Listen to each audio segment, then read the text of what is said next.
Today we're gonna sit in a beautiful car. See whether the car is beautiful or not. The one in front. Look at this! Look at this! Is it pretty? Look at the doors, look at the doors. Ooh.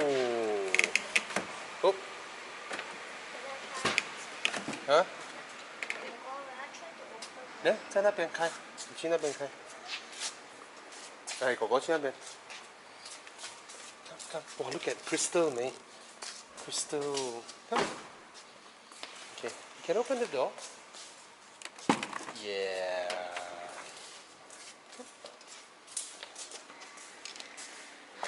Ooh, such a beautiful car.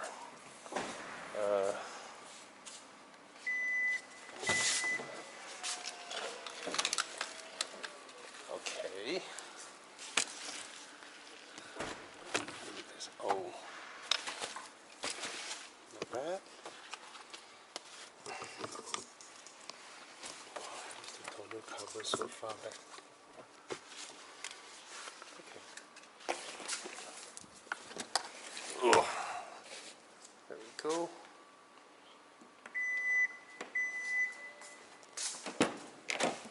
Seatbelt 绑了吗？啊 ？OK 啊。Seatbelts.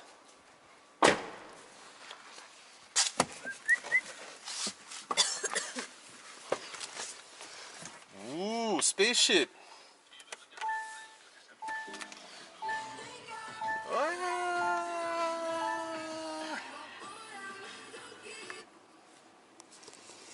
Okay, let's go. Meridian sound system.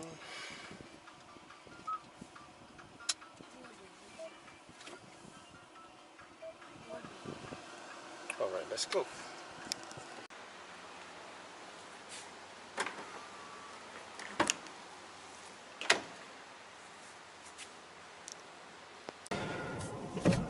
Okay, I put it to D and it automatically puts away the electronic parking brake, but when I put it to P, I need to pull it myself.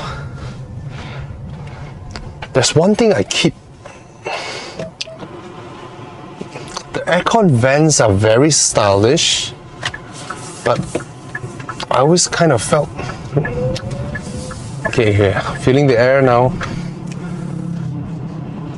Oh, it's a nice car to drive. Nice.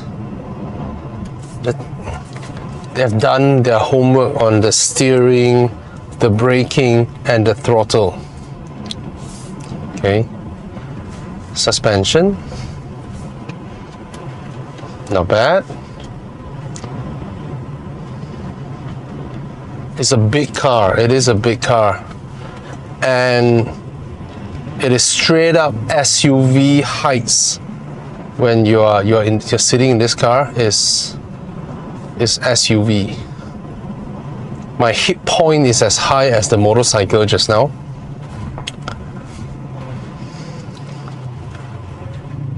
Yep, definitely. The hip point is as high as a motorcycle.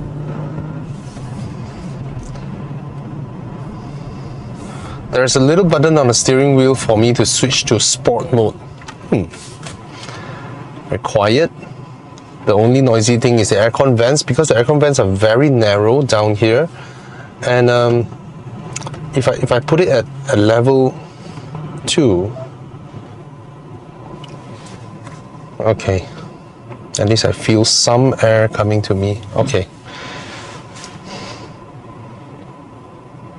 Not the quietest aircon vent. I mean, okay, the interior dashboard, I'll go through all that later on, but it's very futuristic, very beautiful. This console, you know, when designers love to design these type of console, floating console, but to make them feel solid, it's not easy. In terms of how they design the different panels to be held together, how strong the plastic needs to be, how thick it needs to be, how substantial it has to be, you know, solid, to give the feeling of solidity. You don't want things to you don't want them to be really flimsy. Okay, let's press this button, normal mode, and then go sport mode. Ooh, I like. So I driven the Mazda MX-30 yesterday. Definitely it cannot accelerate the way this one does. And the BYD Atto, when you go into full sports mode, there's literally no calibration or whatsoever. They just spin up the wheels.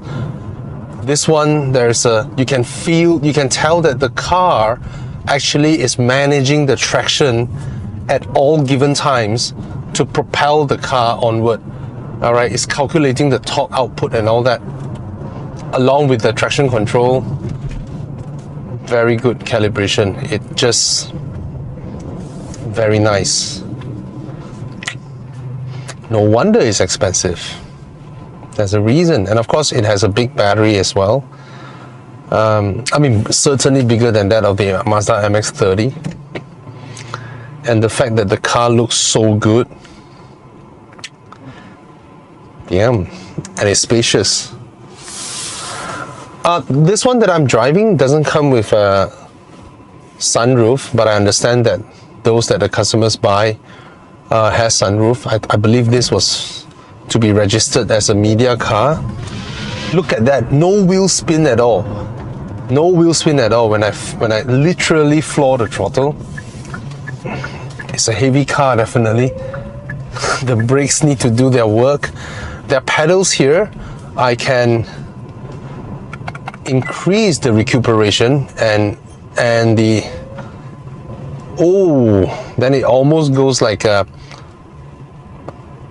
single pedal control. Basically, the moment I lift off the throttle, it would recuperate as much energy as it can with the electric motors. It almost feels as though I'm on the brakes, which I'm not. You see, I let go my throttle now. Ooh. Sorry, the car went into like, you're gonna crash. The recuperation comes later. So just now I let go of my throttle too soon. Let me let go of it now. Oh, it recuperates. And then it recuperates, absorbing every bit of energy it can into the back. Oh, I can reduce it with the right pedal. So then it will give me a much more natural feel of lifting my legs off the throttle. Yes, this feels a lot more natural. That's the max it can go. I can also turn on the ACC, then it will follow the track and just steer by itself, yada yada. Very quiet car, pretty comfortable. Suspension is a little bit on the sporty side, which is a good thing. I mean, the MX-30, of course, that one has the weight advantage because they just don't put that big of a battery in there, and hence the range is about 200 km or less than that. But that one is 400 kilos lighter than the others. Even the BYD Atto is 400 kg heavier than the MX-30. This one I haven't checked the weight yet, but it certainly is a heavy car. And with a battery that big, I'm sure it's a heavy car. But it's a big car. It is a big car. How times have changed, right? Those of you old enough to remember when Proton launched the Waja, the Waja was launched in an era where Malaysians will laugh at Korean cars. You know, we laugh at Hyundais and Kias, and look at where they are now. My gosh. The third largest car maker in the world. Brilliant. Oh, I'll let the Mazda pass. Come on, go, turn. You have a beautiful car. Please turn. Yes, looking at my even prettier car, the EV6. Well, this is certainly, I mean, there are two types of EVs. There are EVs that are just meant for your daily runabout. Let's say you work in an office and then you stay nearby and then you just go to work and back home, go to work and back home, or you fetch your kids and then you're back home and then you do grocery and all that. That would be the equivalent of, let's say, a two-door Mini Cooper in terms of ICE cars, right, for your runabouts. But you won't bring the family in the Mini Cooper to go for a 1 week vacation in Penang or Langkawi. You just wouldn't do that, right? The car won't be able to handle that much luggage. So it's a similar logic to that type of EVs, like MX-30s. We don't have a lot of them here, but in European markets, they have the Kia Soul EV, right, which has a range of like 160 km. Or in Japan, they have the Leaf and all that. Those are for daily runabouts. But this is for ICE replacement, you know, types of cars like these where they get 400 km, 500 km worth of huge battery packs inside the car. The car will end up heavy. It will be a big car. It will be expensive, but these are meant to be replacements. Of course, there's no replacement when it comes to absolute distance. But like I said before, if an EV is able to last, let's say, 5 or 6 hours of drive in terms of distance, right, then that is also about the time where the human needs to check into a hotel or a room or just rest, you know, a day's worth of driving. I mean, let's not talk about endurance driving, right? 8-hour drive, 9-hour drive. I mean, that is like on the extremes. So Peninsular Malaysia is actually perfect for EVs because our Peninsular Malaysia is only that big, right? So we drive to Penang, we drive to Perak, and we rest, and then we charge the car. So these are ICE replacements.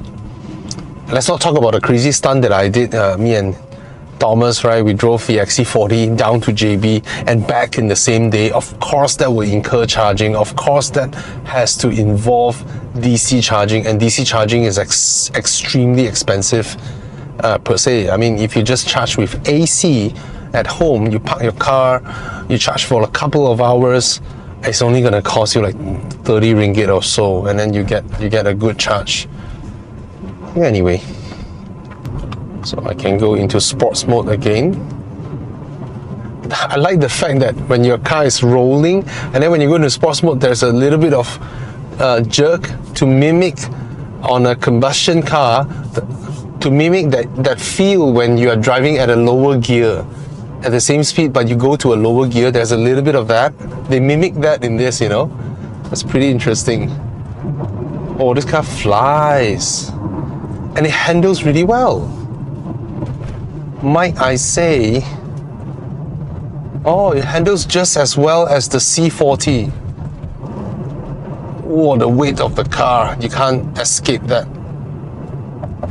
But it controls the body roll, initial part at least, slightly better than the MX-30. MX-30 feels soft, but beyond that, as you begin pressing down on the outer wheels, you really feel the weight of the car.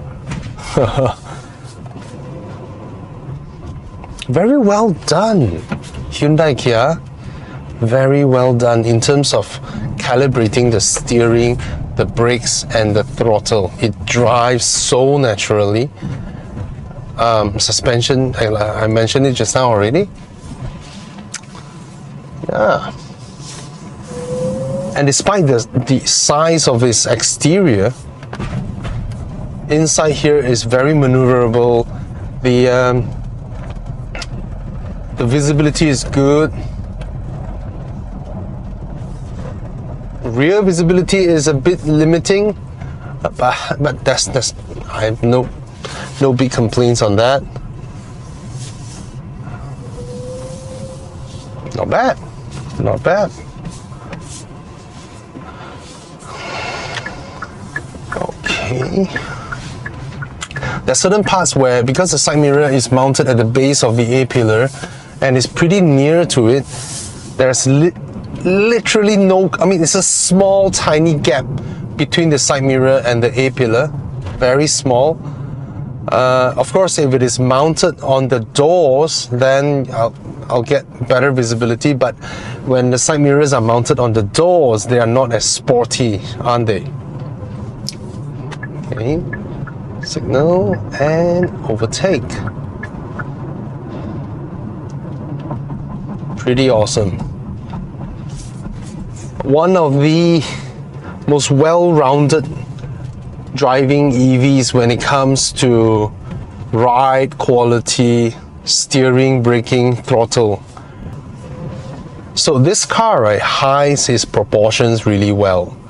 Yeah, it's literally an SUV size car. It's as big as the Forester in front, but the way they style this car, the way they design the various proportions of the car, they made it look like, from pictures, you thought you're looking at something like a Scirocco or something, you know, like a four-door Scirocco. It looks like a hot hatch until you see the car in person. It is huge. It is huge. It's bigger than a HRV. It's as big as a GLC coupe. It is as big as an X4. Yeah, it is that kind of size in terms of proportions. And interior is very comfortable. It's huge. The seats are huge. I mean, wide enough, and especially the base is so nice. I'm gonna try the rear seats when I do the walk. Yeah, he said all these cars that are running around daily should be electric. However, it also doesn't make sense for a daily used EV that only does office, home, grocery, home, you know, cut your hair, home, go see a dentist, home. It doesn't make sense for these cars to pack 400, 500 km worth of battery inside the car. It's as though your wife tells you she needs a small car, you know, just to go office, but you buy her a Kia Carnival because it's more worthwhile. There's more to everything. There are more seats, more space, you know? Yeah, it's the same logic in a way, where you don't need the car for that kind of usage, but you pack it with 400, 500 km worth of battery packs, lugging around, making the car heavy, using more resources, yada yada yada. However, if you do sales, say for example, you know, this one is certainly a viable replacement. Like if you need to travel here and there during your daily work, running around, this one certainly won't give you the range anxiety that soon, because it can go real good mileage. All right, let's look at the walk around. Cheers. Hello. All right, let me lower the volume of the air. This is the cabin of the Kia EV6. All right, the first moment you got into the car, you will see it's not a beautiful design, but it is a very high-tech, very advanced, modern design. This interior wouldn't look out of place in an Audi. All right, just look at the way it was designed. However, when it comes to the way that it was finished, it's certainly not to Audi levels. All right, let's look at each detail, shall we? First off, I see these really nice Meridian tweeters. There's a Meridian speaker down here as well. High quality sound system. Here you have like a fuel pump, but you look at the legend on top is that of a plug. Very interesting. I quite like the aircon vents here. The way, I mean, the quality of this. Of course, it's a different structure, different material. No, not the usual aircon vent See, you lock it like that to close it off. But the opening is so narrow, hence it's pretty loud. All right, there is a little, the focus running off a bit, sorry. There's a little ambient lighting emitting out there, okay? And here you have the parking brake, traction control on off. This one adjusts the lighting for the cluster, and to open the boot lid, okay? There are no, ooh, what is this? This is not a compartment, this is a fuse. I believe it's for the fuse. Oh yeah, oh crap. There. Why must they always design the fuse lid to be so, you know, it's like if you accidentally pull it, there you go. Anyway, that's to open the bonnet up front. That's the Meridian speakers. And this one, interesting, to toggle left and right. It's highlighted. And then you have the door lock and unlock button over here. Just want to adjust the side mirrors, the window buttons. Child lock is here. This one, the door handles is plastic molded and then painted silver. You can even see the molding line here. It's also very, very lightweight and very, certainly not to the level of even Mazda's, you know, Mazda's metal look-alike actually feels cold to the touch. This one doesn't, okay? Seat memory is here. And then all these are made of plastic, but this is a little bit soft touch.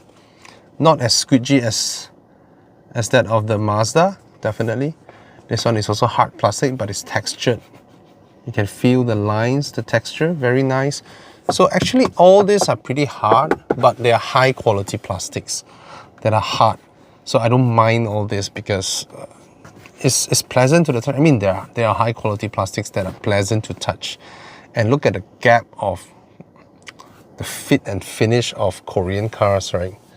It's immaculate now. To me, they're better than the Japanese in many ways. This is funny, the sun visor. See, the lights doesn't turn on because you need to turn it on yourself, right? You need to turn it on yourself and it uses this part to slap against this to off it. This is such an old from a supplier that, I mean, the visor itself is solid and pretty nice, and the mirror is huge, okay? Ouch. Yeah, they need to have that little thing at the hinge to give it a stop, and then so that it will slap against it to off it. There's like a nuclear launch button here behind this glass. You open it and then you can press the SOS button. I'm not sure if this service is available in Malaysia, but anyhow, the lights are touch sensitive. I kind of felt that there should be a larger dome lighting in here. Anyway, here's the screen, the infotainment screen. This whole view is a bit dry. I mean, this one is nice, but it doesn't do much. I don't seem to be able to find like a navigation mode and all that. It's just, you know, just a digital screen, and you can only rotate certain functions through it. Oh, this one goes into Bluetooth on that side. This one, you know, does a little bit of a, you know, tire pressure. And what else? Yeah, nothing much. That's about it. All right, Mercedes still does the best screen cluster scenario in my opinion now. And interesting. Okay, battery 86%, 320 km, and then you swipe here, see these little logos, and there's media. Okay, close. EV, what does it do? That's a better view. Why doesn't it put this as a default view? You know, it looks nicer, I mean. And how do I go back here? This one. Edit home icons, okay. What else is there? Climate. Oh. That's an attempt to create a visual, you know, how the air flow and all that, but it's pretty low res and setup. Vehicle. Ooh, smart cruise control. Okay. Forward safety. There's a lot of writing here. Lane safety. All right.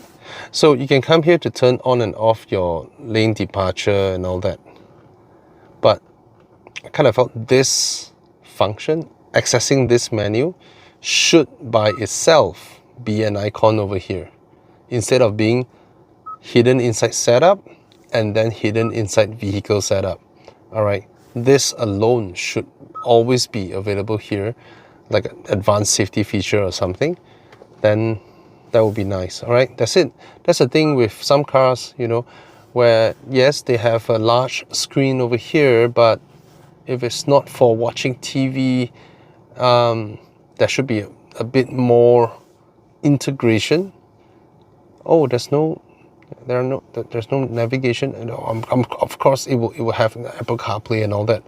But I would want to see car makers, right, when you have a screen that big, right, do some split screen stuff. Let me press the camera button over here. So this is the camera situation over here. Rear view, of course. What do I get? What else do I get?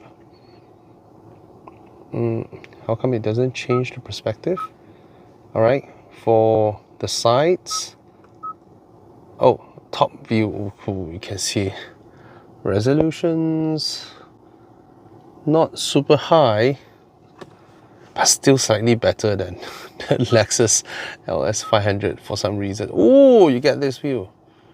Oh, that is sweet. It would be nicer if this follows the color of the car, but okay, I'm asking too much. But the rendering around it could have been slightly better. You know, the rendering around it could have been a bit better, but not too much of a complaint here. All right. Here, the situation here is pretty unique. So they give up this entire space. So to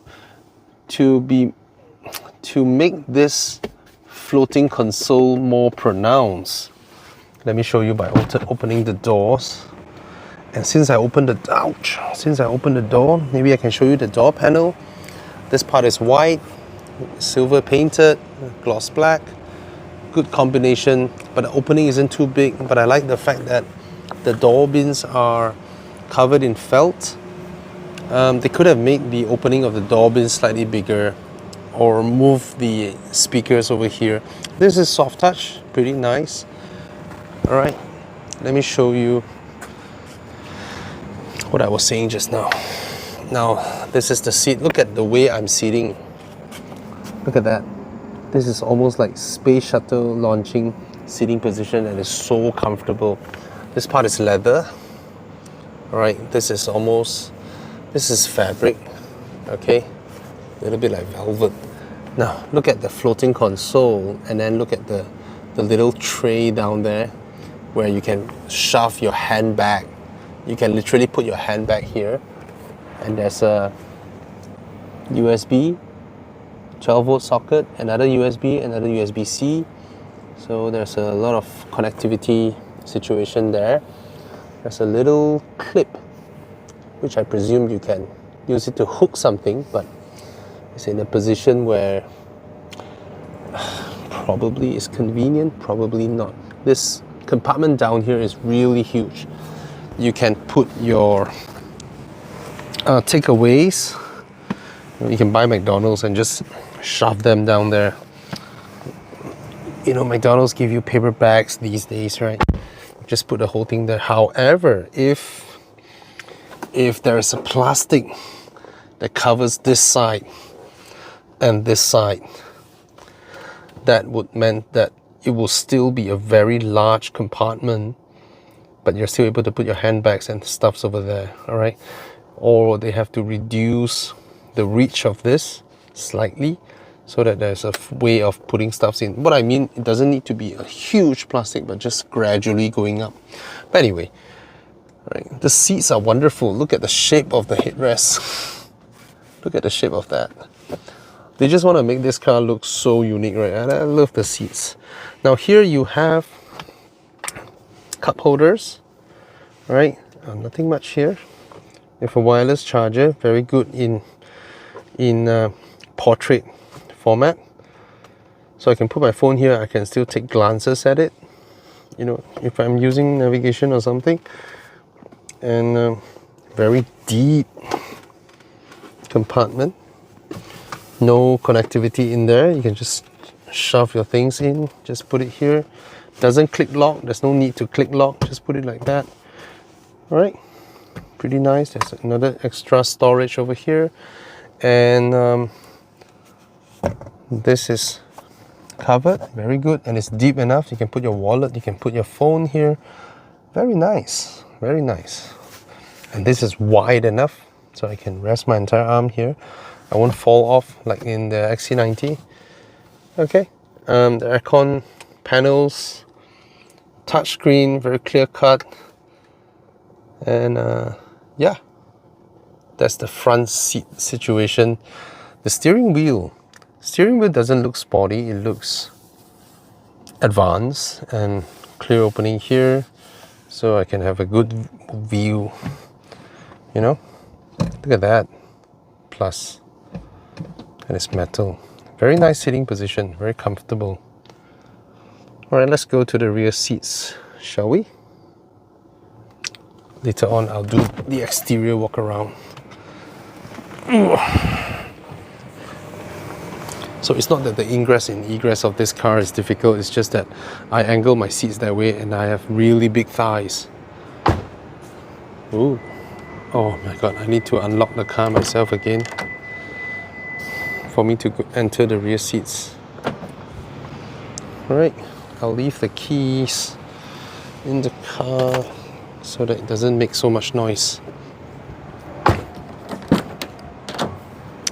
Okay. Ooh. Ooh. I'm seated very comfortably up front. And look at the amount of space I have here. Now, pardon me, I put my seats to the lowest, but you don't even need to slot your feet underneath if you're seated, if it's that well accommodated. Let me show you how I look like sitting back here.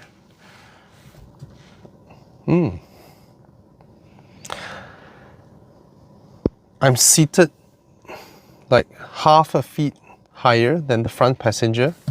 My hip point is even higher. And yeah, it's pretty comfortable. I don't think the seat backs are adjustable. I hope they are. Oh, holy! Let me try with this side. Oh my god! Oh! Look at that! Oh!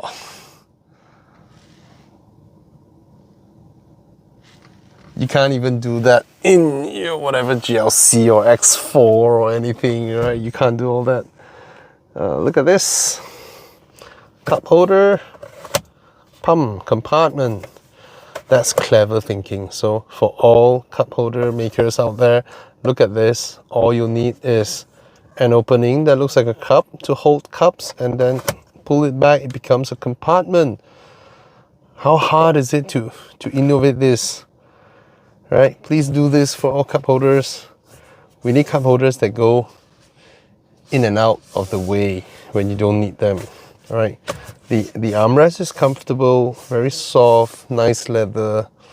There's a pass-through over here. All right. if you buy a pair of brooms and you want to shove it in. And I like the fact that the aircon vents are at the B pillar instead of down here.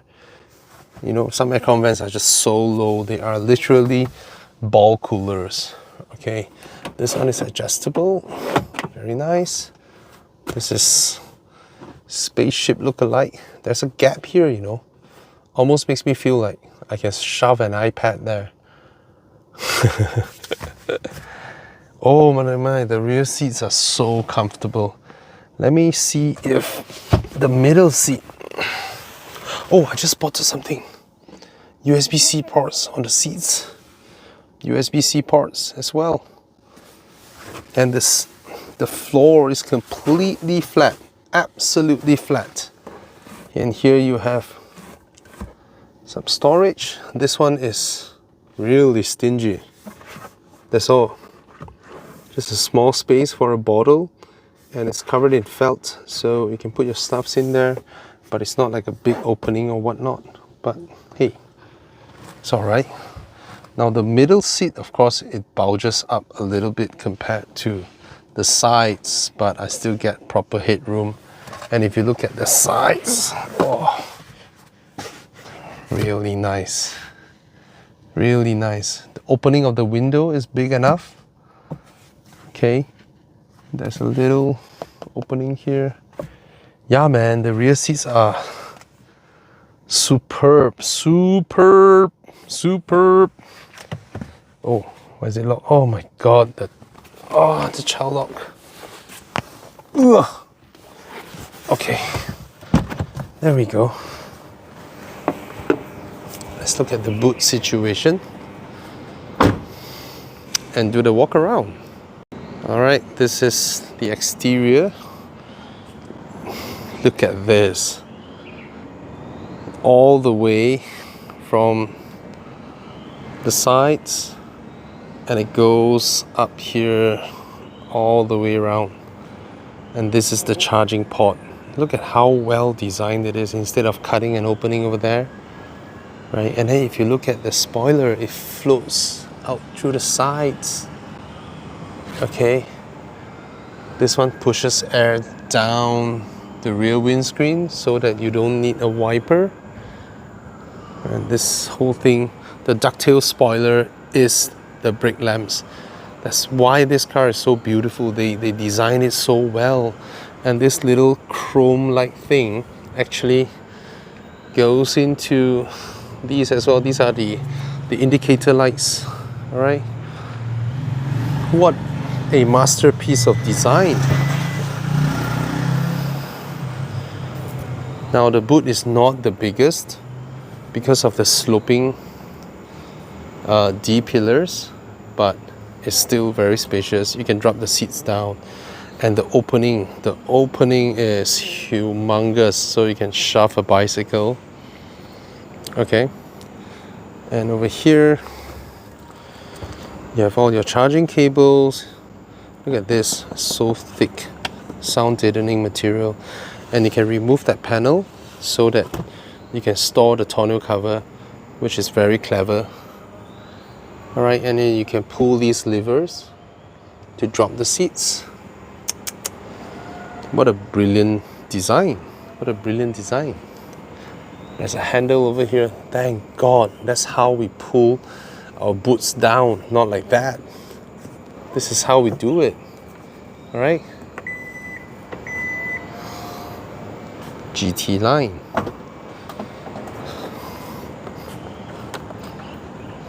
Let me press that.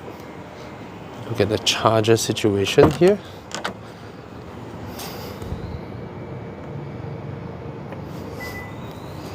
Oh, it's powered. Damn, it's powered. You press and it opens like that. So that would be AC. Take this off and it's DC. Okay, that's the battery charge level. Very smart. Press this to close this. What about this side? Anything here? Nothing. Very clever. And I want to look at the charger cable situation here. That's the charging cable. Yep, the side. Mobility kit, first aid, and what is this?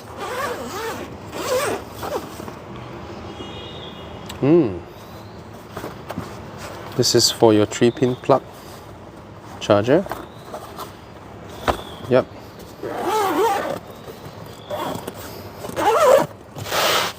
There we go.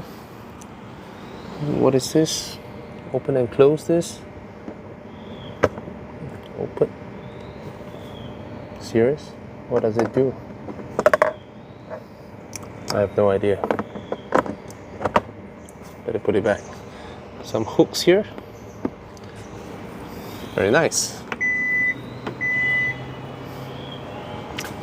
I want to see this. Look at that.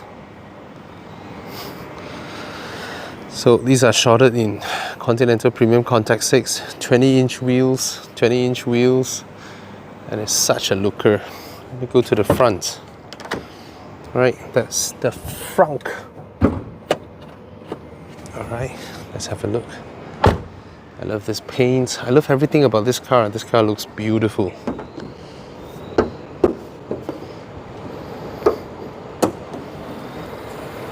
Okay. Almost look like an engine. Yep, no place to shove stuffs around here. Alright. And this is how the car looks. What a beautiful car. What a looker this car is. Alright, so guys, yep, this is the Kia EV6. No wonder it's selling so well, because it's such a good looking car. So spacious, so functional, long range, and not the cheapest, but it's a proper good looking car. And look at these little details down here. For no reason at all, it was designed that way, right? But it looks so good. All right, yep, that's the Kia EV6. I mean, it's definitely plasticky. There's a lot of plastic going around. It's certainly not as high quality as the interior of the MX-30 yesterday in terms of finishing and detailing and all that, but overall it is a very nice interior. Of course, some molding parts, you know, it's a little bit, the edges doesn't match sometimes. You know, car makers, there's a trick, you know, instead of trying to mold two plastics to perfectly fit together, you can use this trick. This trick is to have the upper part bulging out, so it doesn't matter if it bulges 0.1 mm more or 0.2 mm more, you know, because you thought the design is supposed to be a little bit bulgy towards the edges. So that's a trick you can use when you're trying to fit a couple of things together. Like this is perfect, absolute perfect, this part. Right, two different pieces mount together in perfection. But this part,